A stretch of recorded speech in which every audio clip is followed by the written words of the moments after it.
ओम शांति। आज एक विशेष बात पे चर्चा करेंगे।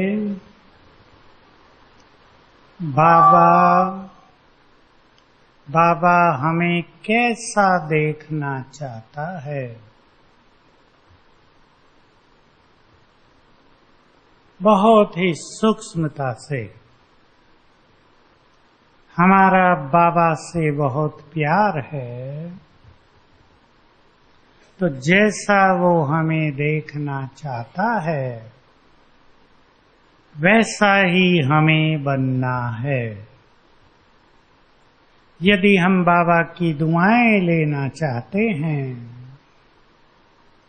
यदि हम उससे विशेष वरदान प्राप्त करना चाहते हैं, तो जैसा वो हमें चाहता है वैसे ही हम बनेंगे। ठीक है, आप सभी चिंतन करेंगे और कुछ बातें निकालते हैं। बाबा हमें कैसा देखना चाहता है, बोलो कैसा देखना चाहता है। सब ने मुरलियां सुनी है, बहुत सारी साकार अव्यक्त। बोलो, हाथ उठा के बोलेंगे। बेफिक्र बादशाह देखना चाहता है। बाबा को लगता है मैं हूं और ये चिंताओं में क्यों जीते हैं, मेरे होते हुए ये फिक्रों में जीते हों तो मेरा क्या फायदा। मैं हूं ना, ये मस्त जीवन व्यतीत करें। बहुत अच्छा उत्तर। दूसरा है खुशनुमा चेहरा। ये भी बहुत अच्छा उत्तर है, जो सदा बाबा की मुरलियों में आता है। बाबा अपने बच्चों को इतना खुश देखना चाहता है कि हमारी खुशी सारे संसार के गम हर ले। अब बहनें बताएंगी हैं। ये हो गया। अचल अडोल चेहरा, ये भी बहुत अच्छा उत्तर है, लेकिन ज्यादा पावरफुल उत्तर दे दिया आपने। बहुत अच्छा। अचल अडोल साक्षी भाव में स्थित रहने वाले, कुछ भी होता रहे स्थिति बिल्कुल अचल अडोल हो, विचलित न हो जाए। थोड़ी छोटी बातों पे आ जाए।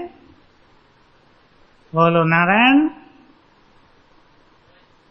हैं पूर्वज रूप में। दो चीजें मैं बताता हूं धारणाओं की। बाबा को वो आत्माएं बहुत प्रिय हैं जो दूसरों को सुख देते हैं। इस स्वरूप में बाबा हमें देखना चाहता है, और बाबा हमें देखना चाहता है कि मेरे बच्चे सदा संतुष्ट हों।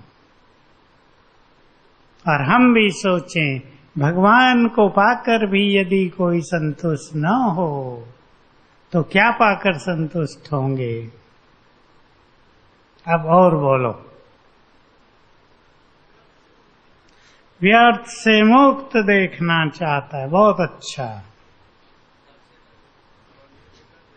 बाबा सबको निर्विघ्न देखना चाहता है, सेंटर्स को भी, परिवारों को भी और व्यक्तिगत जीवन को भी। जो विघ्न विनाशक हैं वही यदि विघ्नों में जीते होंगे तो संसार के विघ्न कौन हरेंगे। बहुत अच्छे उत्तर आप दे रहे हैं। और बोलो जिसको आता हो। पीछे वाले देना चाहें तो खड़े होके देंगे जरा। कैसा देखना चाहता है बाबा? खड़े होके जोर से, पंखे भी चल रहे हैं। बोलो, हाथ उठा के। ठीक है, शरीरी स्थिति सदा योग युक्त। और बोलो, एक एक बोलेंगे तो एक आवाज। हाथ उठाओ। सदा उमंग उत्साह में देखना चाहता है। और क्या चाहता है बाबा? कि मेरे बच्चे, बोलो,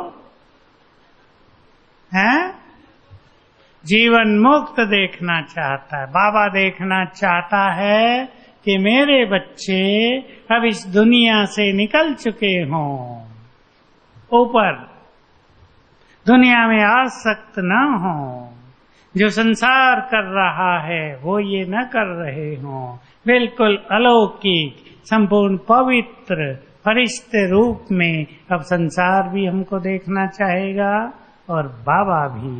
इसी के साथ जोड़ दें, संसार हमें कैसा देखना चाहेगा और संसार आने वाले दिनों में हमसे क्या चाहेगा।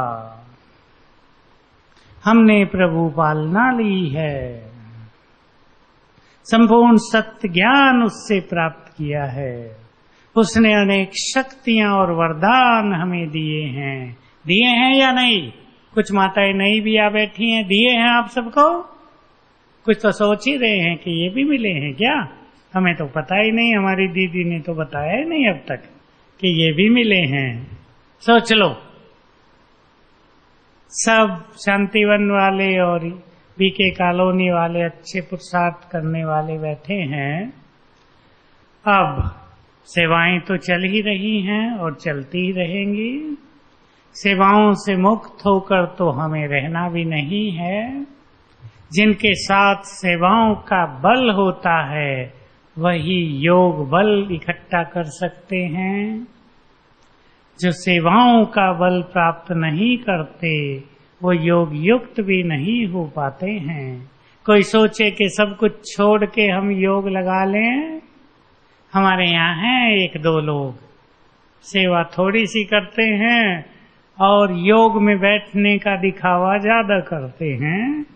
मेरे पास आते हैं तो मैं भी उन्हें कभी कभी हंसता हूँ कि तुम्हें कोई भी योगी नहीं कहता अब तक, क्योंकि इस तरह कोई योगी बन नहीं सकता। जीवन बहुत व्यवहारिक हो, ठीक है ना?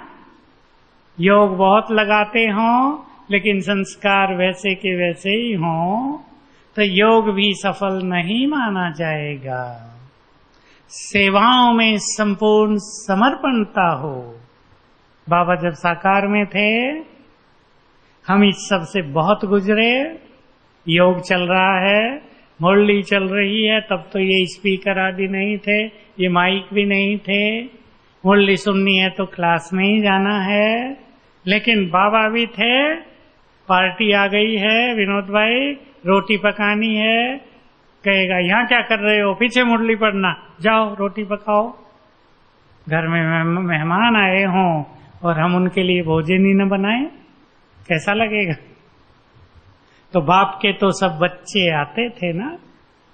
तो जब जिस चीज की आवश्यकता है उसको संपूर्ण डेडिकेशन के साथ करना, ये भी एक योग युक्त आत्मा की प्रत्यक्ष पहचान है। इसलिए हम सच्चे सेवाधारी हैं और सेवाओं का भी बहुत बल आत्मा को मिलता है।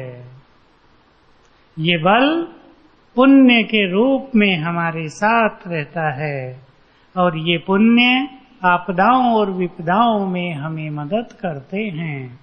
इसलिए सेवाएं भी बहुत अच्छी करनी चाहिए। जो तन की बहुत सेवा करेंगे, बोलो, उनका तन अच्छा। मन की सेवा करेंगे, मन अच्छा। धन की सेवा करेंगे, धन की कोई कमी नहीं। वाचा से दूसरों को ज्ञान देंगे, भंडारे भरपूर रहेंगे। सेवाओं में भी बहुत कुछ करते रहना है। तो अब बाबा की इच्छाओं को हमें पूरा करना है।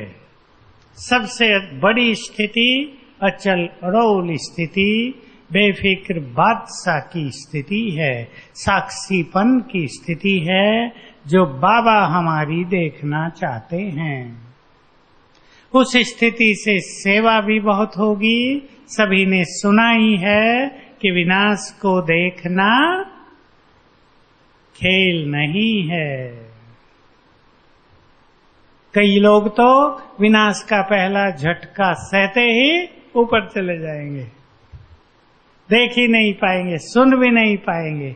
अब भी देखो मुस्लिम कंट्रीज में क्या क्या हो रहा है, सुन के भी कैसा लगता है कि लोग अपनों को ही मार रहे हैं, भूल गए धर्म की शिक्षाएं, भूल गए मानवता, सब कुछ भूल गए। जो उनके ग्रंथों में कहा गया वो भी भूल गए, केवल हिंसा हिंसा हिंसा।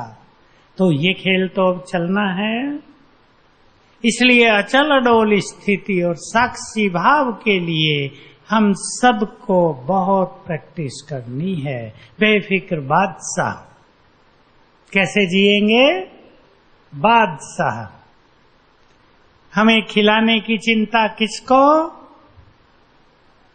माताएं बैठी हैं। आपके बच्चे खाने की चिंता करते हैं या आपको ही करनी पड़ती है? उन्हें कोई चिंता नहीं, मम्मी बैठी है, टाइम पे भोजन खिलाएगी। जिनकी मम्मी स्वयं ब्रह्मा हो, जिनका बाप स्वयं भगवान हो, वो अपने खाने की चिंता भला क्यों करेंगे? बेफिक्र बादशाह बनना है। विनाश काल के लिए मैं तैयारी कराना चाहता हूं सबकी। अभी से तैयारी करेंगे ना, क्योंकि कुछ मिलेगा नहीं। लेकिन जिनका बाप ही भगवान हो वो भूखा थोड़ा ही रखेगा, उसने वायदा भी कर लिया है। एक बहन बहुत अच्छा अनुभव सुना रही थी। साबुन खत्म हो गई, सेंटर नया था, वो बाबा से बातें कर रही। बाबा कैसे बाप हो आप, साबुन भी नहीं। ये सब रू ध्यान करके जैसे ही बाहर निकली, बाद में थोड़ी देर के, तो देखा एक साबुन की पेटी कोई छोड़ गया है। वो बड़ी खुश हुई कि बाबा ने तो तुरंत सुनवाई कर ली। इस चीज को अच्छी तरह समझ लें, सभी बहुत अच्छी तरह जान लें। बाबा हमारे सच्चे दिल की हर आवाज सुनता है। और जिन्होंने बाबा के लिए बहुत कुछ कर दिया, अपना सब कुछ छोड़ दिया, अपने सुख आराम भी छोड़ दिए, अपनी नींद भी छोड़ दी, बाबा उनके आह्वान पर दौड़ा चला आएगा। अब भी दौड़ा चला आता है, दौड़ा चला आएगा। ये विनाश काल में बहुत अच्छे अनुभव होते रहेंगे। क्या समझती है माताएं? नई माताएं आज बहुत दिख रही हैं। इसलिए अपने गृहस्थ में उलझ कर नहीं रह जाना, चिंतन करना मेरी इस बात पर। जो उलझ गए वो तो गए। मेरा बच्चा नहीं मानता, मेरी बहू नहीं सुनती, जब से बच्चे की शादी हुई है उसको लेके अलग हो गई है, बच्चा भी बात नहीं करता, मैं बहुत दुखी हूँ। माताओं की रोज की कहानी मेरे पास आती है। 2 माताएं ऊपर हैं, कल मैंने बहुत समझाया, फिर कह रही थी अभी पूरा नहीं हुआ और मिलना है आपसे। ये कहानी है उनकी। मैं कहा अरे भाई आजकल की बहू में पढ़ी लिखी तेज तराक आती हैं, रहने दो, वो उधर सुखी है, तुम इधर सुखी रहो। पर रह नहीं पाते ना सुखी। बहू का मुंह देखने के कितने स्वप्न देखे थे, और मुंह देखा तो ऐसा, बहू ने कहा आज से मैं तुम्हारा मुंह नहीं देखूंगी, अलग हट जाओ। तो बेचारे माताओं का दिल टूट जाता है ना। लेकिन इससे बाहर निकलना है, इस सब को स्वीकार करना ही पड़ेगा। एक बात जिसके लिए सबको तैयार करना है, स्वयं को स्वीकार करना। जो कुछ होगा वो देखना ही पड़ेगा, हमारी मर्जी से नहीं होगा। अब तो वही होगा जो ड्रामा में प्लान है। इसलिए स्वीकार करके चलना। माताओं की सचमुच बड़ी कठिन परीक्षा होती है, मैं जानता हूं। ये तो मैं हंसी में कह रहा था। जिस बच्चे को उन्होंने प्यार से पाला, पढ़ाया, शादी कराई, और वो बच्चा तुरंत छोड़ के चला जाए बहू को लेकर, बात भी न करे, फोन भी न उठाए, तो माँ का हाल तो बिगड़ना है। इसीलिए बाबा कहता है ये देह के संबंध दुख देने वाले हैं, इनसे बाहर निकलो, अब आत्मिक दृष्टि अपनाओ और इन चीजों को स्वीकार कर लो। इसलिए अंतिम पेपर कौन सा होगा सबका? मोह का। ये मोह आत्माओं को दुख की अति लहर में ले जाएगा। जिसने आत्मिक भाव धारण नहीं किया उनका मोह उनके लिए धर्मराज की सजाएं हो जाएगा। इसलिए सभी माताएं विशेष रूप से इस बात पर गौर करें। मोह तो है, माँ का मोह बच्चों से होता है, इसमें कोई बात नहीं है। उसको आत्मिक प्यार में बदलते चलो। मोह की दवाई है आत्मिक प्यार। मोह की दवाई अलग हो जाना नहीं है। जैसे मैंने उदाहरण दिया, बच्चा अपनी पत्नी को लेके अलग हो गया, बात भी नहीं करता, माँ से मिलता नहीं है, तो माँ का मोह उसे बहुत परेशान करेगा। लेकिन अगर आत्मिक प्यार बढ़ाएंगे, वो आत्मा है, कोई बात नहीं, मेरा बच्चा है, आत्मा है, बाबा का बच्चा है, बहुत सारे दुख खत्म हो जाएंगे और उन पर इस चीज का गहरा असर पड़ेगा। ऐसी भी कुछ माताएं हैं, मैं ऐसी माताओं को देखकर बहुत खुश होता हूँ। बाबा कितना खुश होता होगा सोच लो।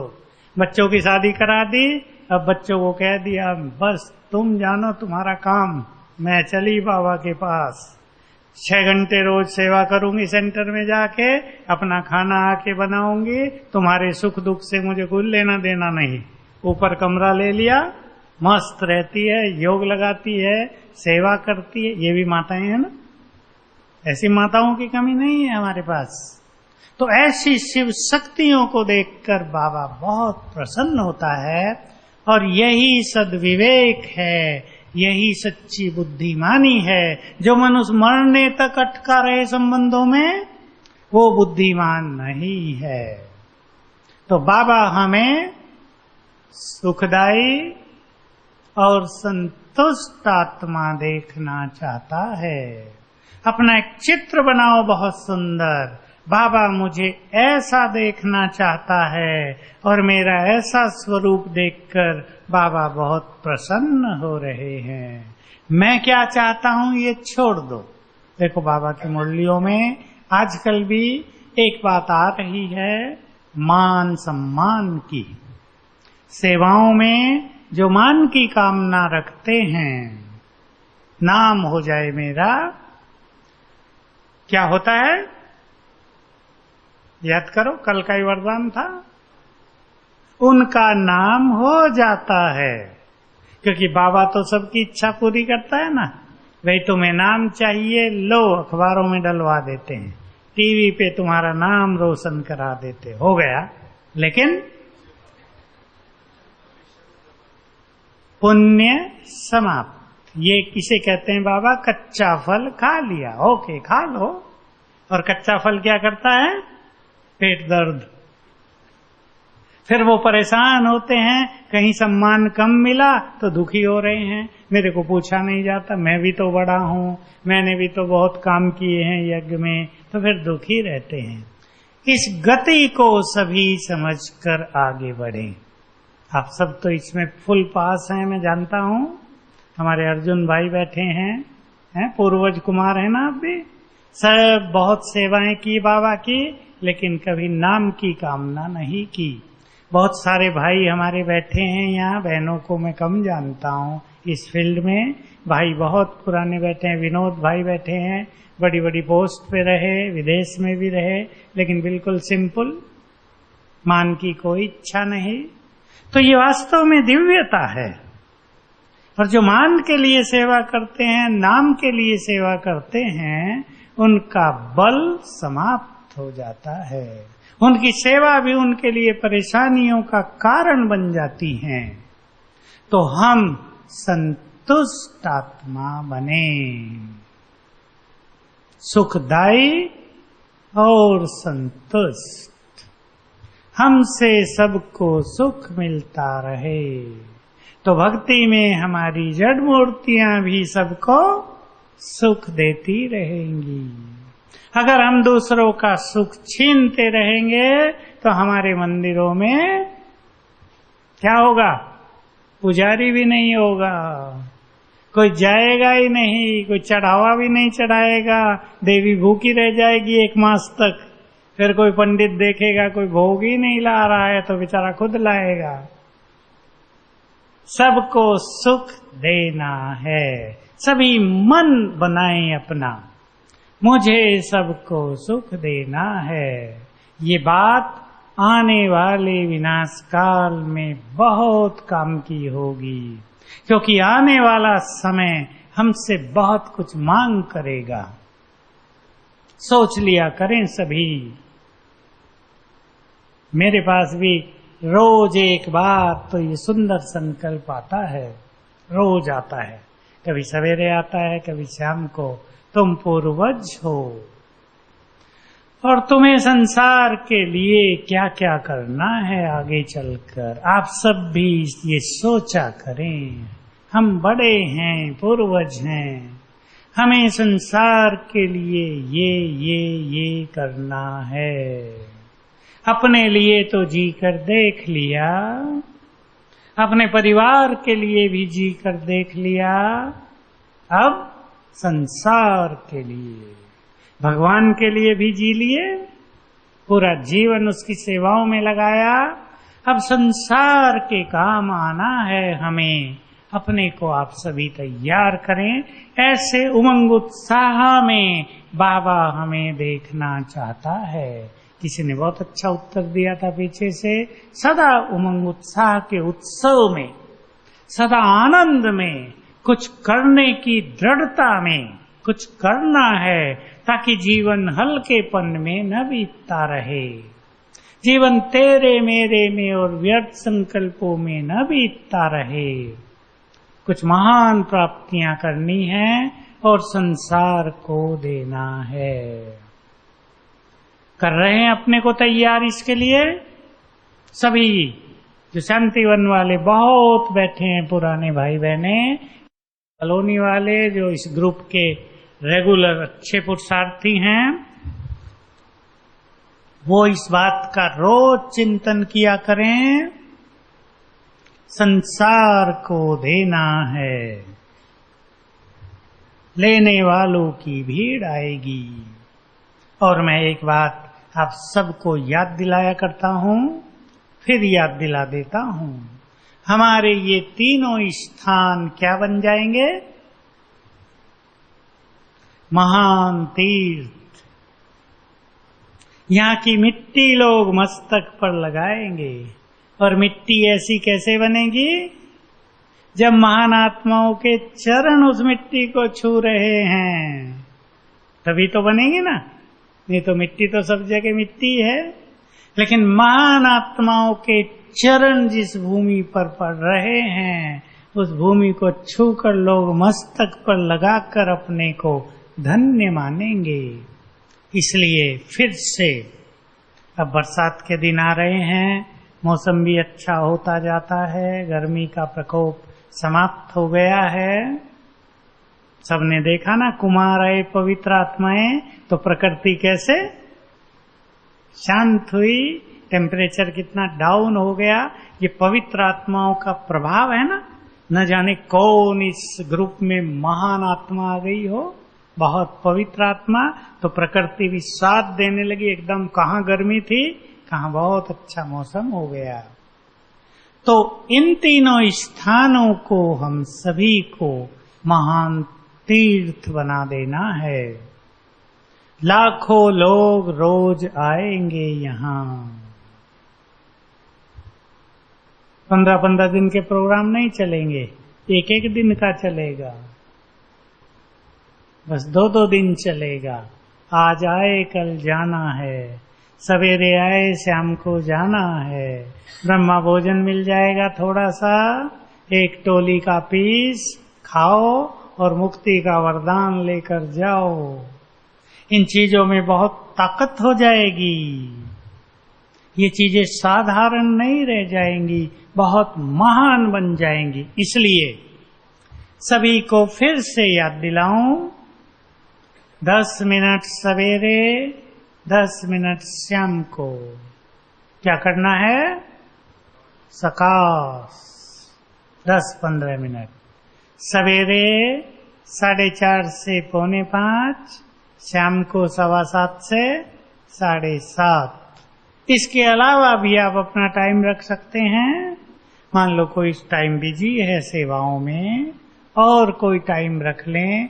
लेकिन ये देखा गया है, आप सबने भी अनुभव किया होगा, समय यदि हम निश्चित कर लेते हैं, मान लो हमें निश्चित कर लिया हमने कि सवेरे 6 बजे हमें 10 मिनट संसार को सकाश देनी है, तो ठीक 6 बजते ही उस तरह की फीलिंग मन में उभरने लगेंगी। फर्स्ट क्लास योग युक्त स्थिति हो जाएगी और देने का कार्य प्रारंभ हो जाएगा। दूसरा काम जो हम सदा करते आए हैं, फिर करना है, मौसम बदल गया है, सड़कों पर घूमते हुए वाइब्रेशंस फैलाते रहना है, ताकि यहाँ के कण कण में स्पिरिचुअल वाइब्रेशंस समा जाएं। माताओं के घर जो बीके कॉलोनी में हैं, वो भी बहुत अच्छे तीर्थ बन जाएंगे।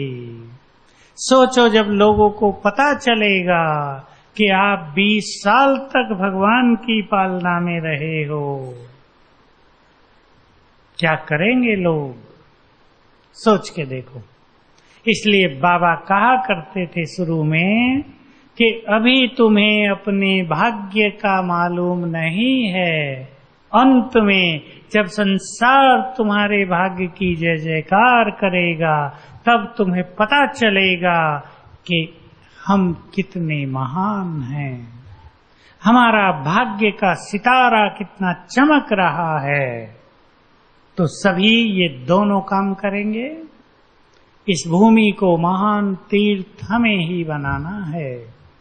महान तीर्थ दीवारों से तो नहीं बनेगी।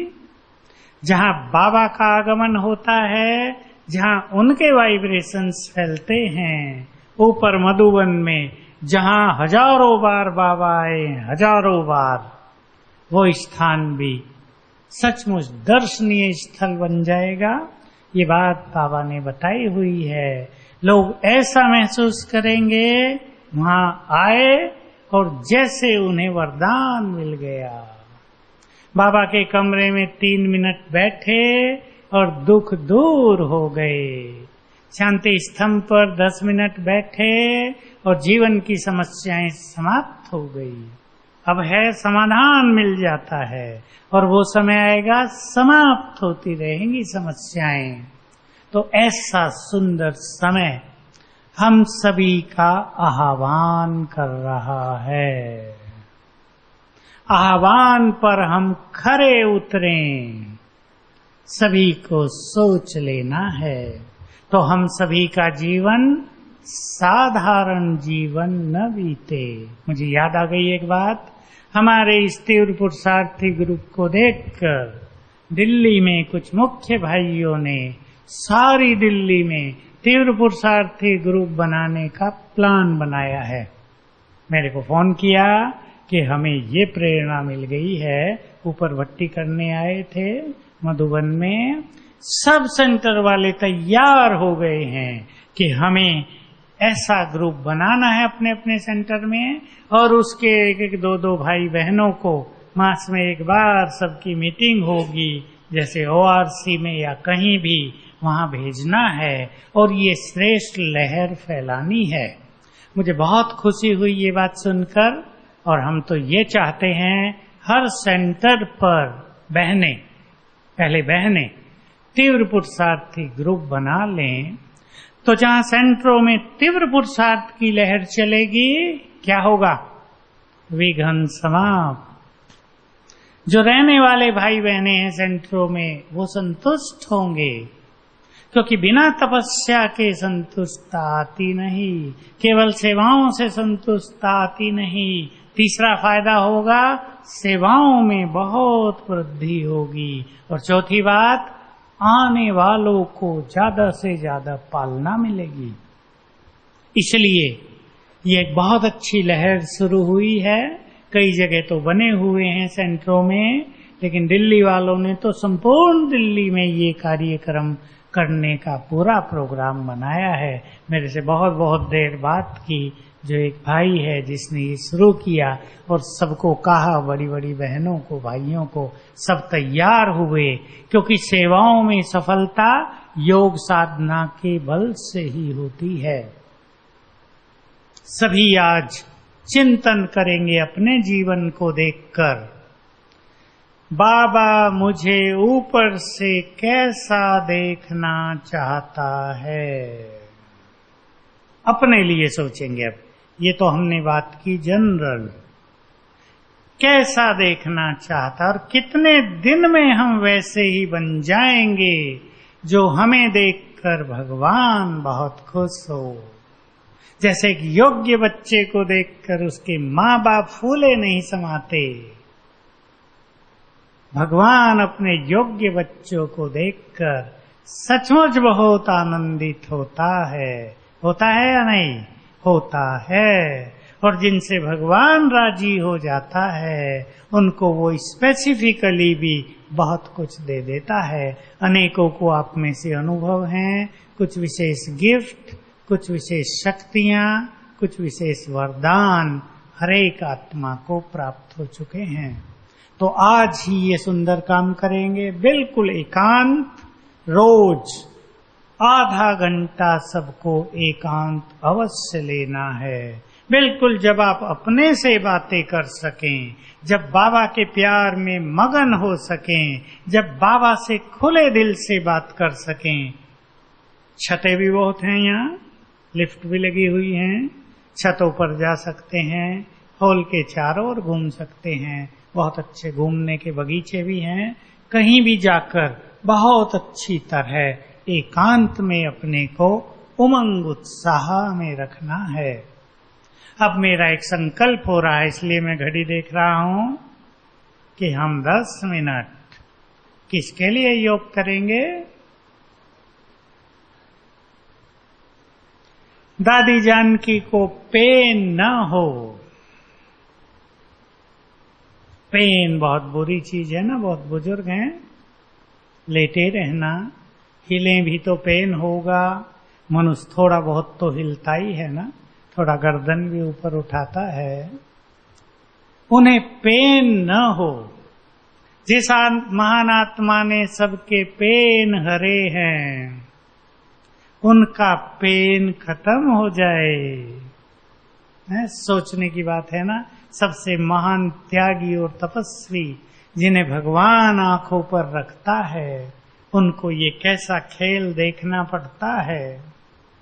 अचानक हो जाता है। हम सब जो दादी से बहुत प्यार करते हैं, हम सब अब 10 मिनट पावरफुल योग करेंगे। लाल लाइट करें। मैं कुछ संकल्प दूंगा और ये योग हम समर्पित कर देते हैं दादी के लिए, आत्मा के लिए नहीं। दादी को पेन न हो। चलें सभी, मस्तक सिंहासन पर बैठें। मैं मास्टर ज्ञान सूर्य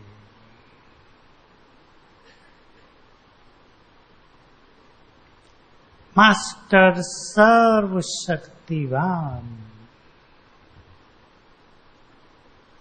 ईश्वरीय शक्तियों से संपन्न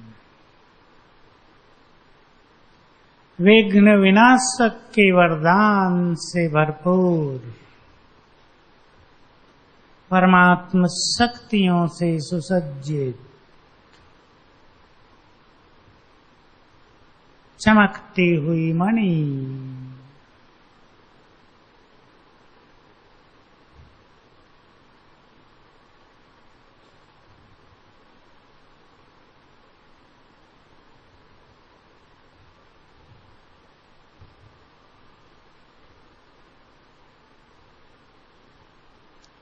अब इस तह से निकलकर मैं आत्मा उड़कर चलती हूँ अपने धाम।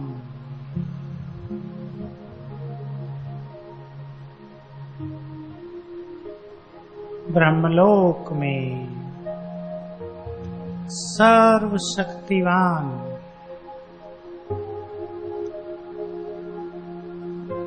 उनकी शक्तियों की अनंत किरणें चारों ओर फैल रही हैं।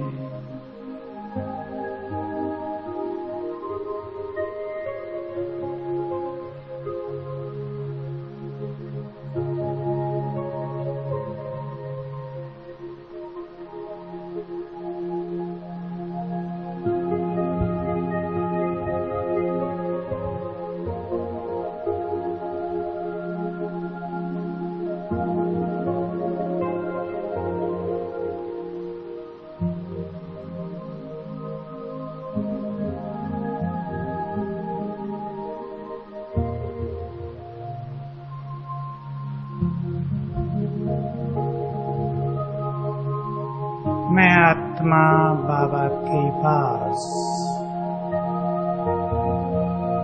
उनकी संपूर्ण शक्तियां मुझ में समा रही हैं।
बाबा की शक्तियां स्वयं में भरकर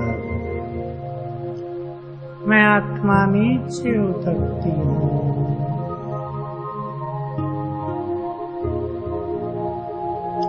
भ्रकुटी की कुटिया में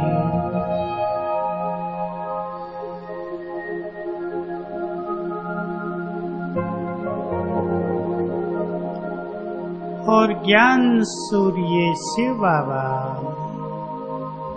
सिर के ऊपर छत्र छाया।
फिर से मैं आत्मा परम धाम में सर्वशक्तिवान के पास